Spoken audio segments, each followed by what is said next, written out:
If you plant 2 seeds, how many crops are you going to get? 2 crops. Let's talk about that.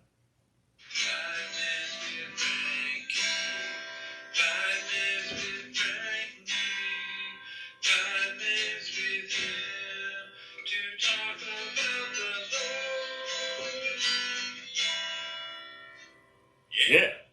Good morning, beautiful people. So if you plant 2 seeds, you're going to get 2 crops, right? If you plant 100 seeds, you get 100 pieces of whatever you planted, right? Now, if it's corn or an apple tree, you get more, of course, but you only get 1 apple tree if you plant 1 seed, right? So if you sow sparingly, like if you only do a little bit, you're going to get a little bit back. If you do a lot, then you're going to get a lot back. I mean, that works for everything, right? If you put a little bit of gas in your car, you only go a little distance. If you put a lot of gas in your car, you go a long distance, right? So either way, I mean, it works pretty much in the whole world.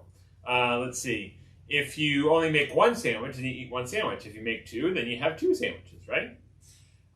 If you have 1 turkey, then you have the turkey. I mean, after Thanksgiving, you have like turkey left over forever. It seems like you have like turkey a la king, turkey sandwiches, turkey, all kinds of stuff. And gravy lasts forever too. I don't know why. Gravy, mashed potatoes, and stuffing and turkey always last forever. The cranberry, not so much. I eat that up real quick. But if you only put a little bit in, you're going to get a little bit out. Unless you play the stock market, or I guess gamble, which we try not to. So, normally, that's kind of even in the world. You don't even have to go into the Bible to understand that. If you have a little bit and you put a little bit in, usually you get a little bit out. Just like work. If you work a little bit and don't do as much, then you're only going to get as much as you get out, right? So, here we go. 2 Corinthians 9, chapter 9, verse 6. Now, this is talking, Paul is going to the Corinth church, and the Corinth church actually gave more than they had, money-wise and talents and things like that. And so he was bragging to God about this blessing, that they were giving more than they really should have, but they were given so much more that they were getting back more blessing. Now, blessing doesn't have to be monetary. Blessing can be spiritual blessing, emotional blessing, mental blessing, spiritual blessing. It doesn't have to be physical, okay? So when we talk about this, now in context, he was talking about money.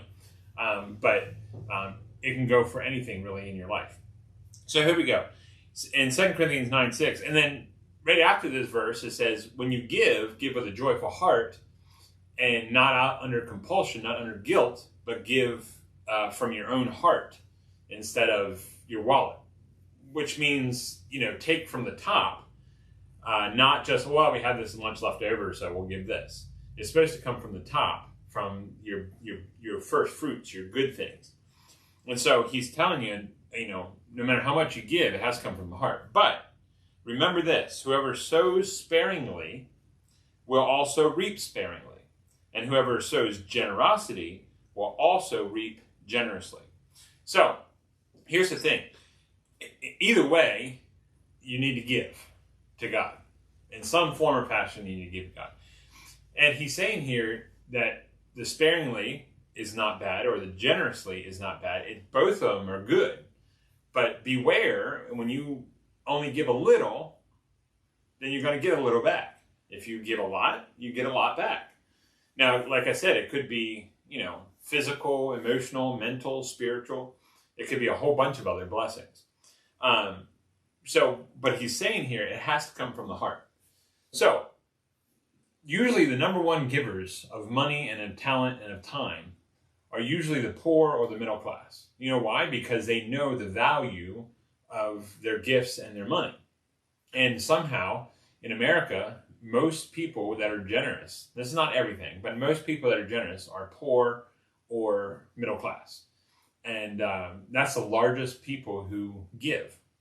And it's amazing around this time, there's all kinds of people helping out to give to other organizations to help other people, which is great. But I think we should do that all year long, not just wait till Christmas. And God says here, 2 Corinthians 9:6, that if you're going to, that's logical in the world too. If you sow sparingly, you're only going to get a little back. If you sow generously, then you're going to get a lot back. So either way, the message is give. Give of your time, talent, and money to God and his kingdom, so it may grow spiritually and have that blessing of more people coming to Christ. I love you. Jesus loves you too. You have a great Tuesday and Merry Christmas. It's the Christmas season, right? So I can say that. All right. Love you guys. Bye-bye now.